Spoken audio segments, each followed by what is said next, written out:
Thanks, everyone. We'll get started today with Coach Blashill. Please let us know if you'd like to ask a question. Is that Colton? Jeff, have you guys decided yet on the roster, or what are you guys doing? Are you guys gonna wait till 5?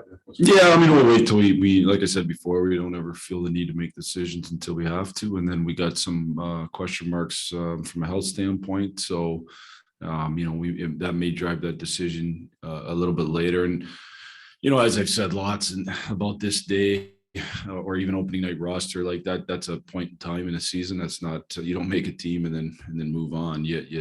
It's a fluctuating roster all the time. So, but right now, again, we have some guys that are question marks that we're going to work through the week and see how they are health wise, and then make the decision when we need to. Bobby Ryan wasn't there. Is there anything going on with that? Released Bobby from his PTO, so that's one thing that I can let you know on, and we just made that decision that was the best thing for us right now. I wish Bobby tons of luck here moving forward. I think he's a great person and a real good player. So, but that's what we made.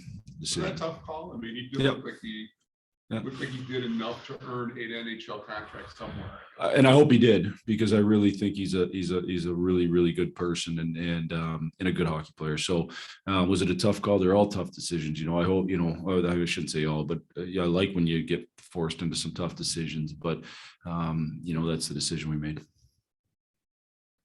Max Boltman. I think Adam Ernie wasn't practicing toward the end a little bit there.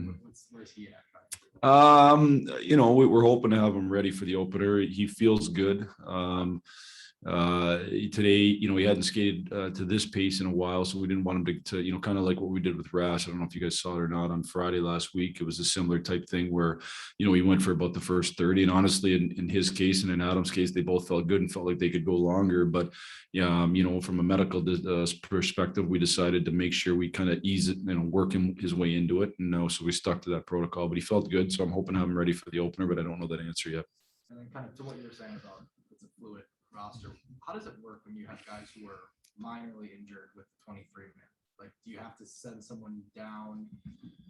How does it work? Sorry, say that again. Obviously, you have to be at 23 by 5 o'clock, but if you have someone who you're not sure if they're in or out for Thursday, for example, yeah.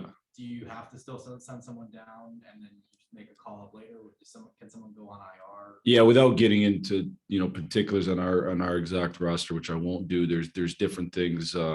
Certainly, one of them in particular, the guys that are look like they'd be on our roster's IR. Depending on when they got hurt and because you go back a certain number of days. So that's certainly one way where you wait and you evaluate until they're ready to be able to be cleared to play. Yep. Wayne St. James. Did Lucas Raymond's play, how good he looked, factor into the decision with Bobby Ryan? I think it kind of at times was portrayed as two guys fighting for one job, and that's not necessarily the case. But certainly, Lucas's game and other guys, how they played factored into it for sure. And, Lucas had a real good first part of camp. The last 3 games, he was fine. He's never, I don't think his B and C game is pretty good because he doesn't hurt you defensively, but he didn't create a lot. But there's a lot of factors that go into that. But certainly, his play, did that have a factor? Sure. Did other guys play have a factor? Yes. It definitely wasn't just 2 guys. And the decision today, is it facilitated a little bit by the fact you do have guys like Raymond Valeno who can be sent down without waivers, that there's nothing, there are no complex decisions, I guess, from that standpoint, just to get to 23 men. Yeah, we can get to 23. We can get to 23 again. There's different ways, either sending guys down that don't need to clear waivers. The IR is an option probably for us because of the when the injuries took place. So, but Steve will work through that. That's a management decision that they'll work through. Just a thought on how training camp went. I mean, it looks like you guys have probably the most depth in, I don't know, maybe not the entire time you've been here, but in quite a while. 8 solid D that you can put in, 2 established goaltenders, forwards. everybody can play special teams. Yeah, I would start with saying for sure we have the most depth on D that we've had probably since I've been here. That to me is for sure. I can't necessarily say that's true or not true up front. I guess we'll see how some guys play. I thought we had 2 established goalies last year too. So I think, but I think it's we further hopefully solidified or continue to be solidified, I should say.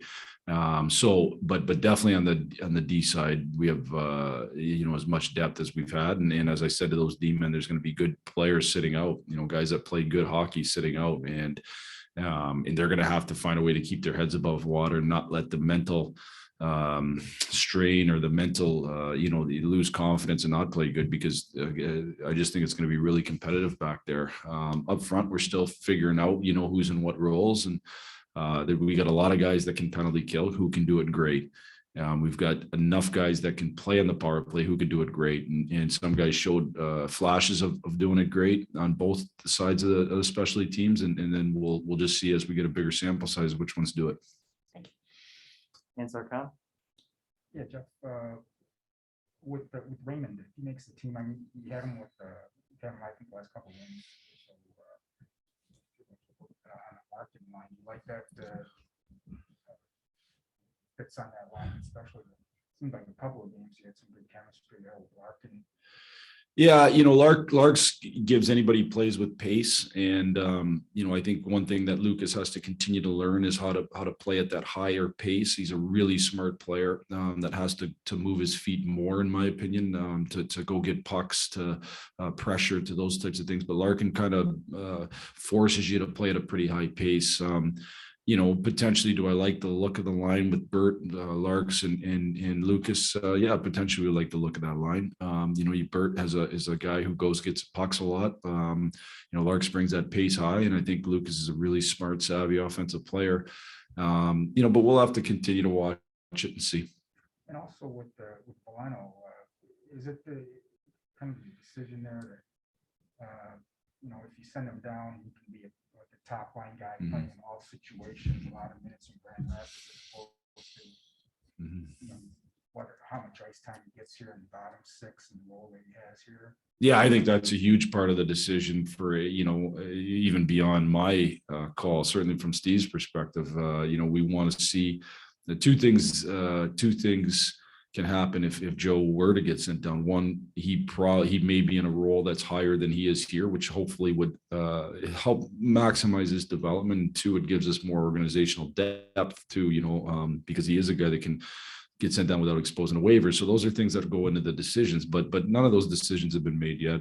Again, I've told you guys this, and I'll say it again: when guys play great, they find their way on the team. If they're playing good, and other guys are playing good, then factors come into play like waiver eligibility and all those things. Yeah. Bob Duff? And Jeff, a guy we don't ever seem to talk about a lot, who adds something. He's played for a Stanley Cup champion, played a role on a team that won the Cup. Carter Rowney. What are the attributes you see that makes him worth being on this team?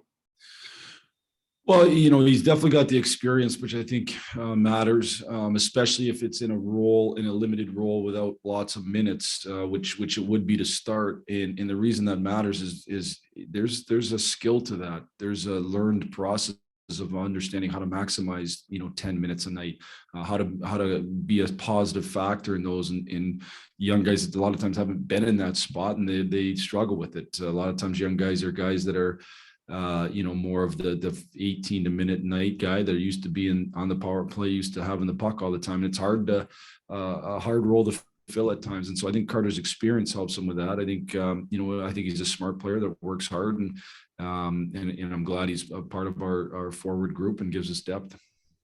Thanks. Yeah. Max Boltman? Yeah, and I know you guys had a bunch of guys banged up, but playing, since you do have such a deep blue line, is 11-7 something you're kicking around for even when you guys are more healthy, or was that just a concern? I would just say I don't foresee that happening on opening night. There's an advantage to 11-7. We did it a lot last year. I think it depends on your hockey team. I think it's a hard way to start the season though, because it's hard to get chemistry with your forward group. So I'd probably try to work to get chemistry with our forward group first before I'd go there. You know, that would be kind of the way that I'd look at it. So it'd be more rotating guys through and then it would be going 11-7. Thanks.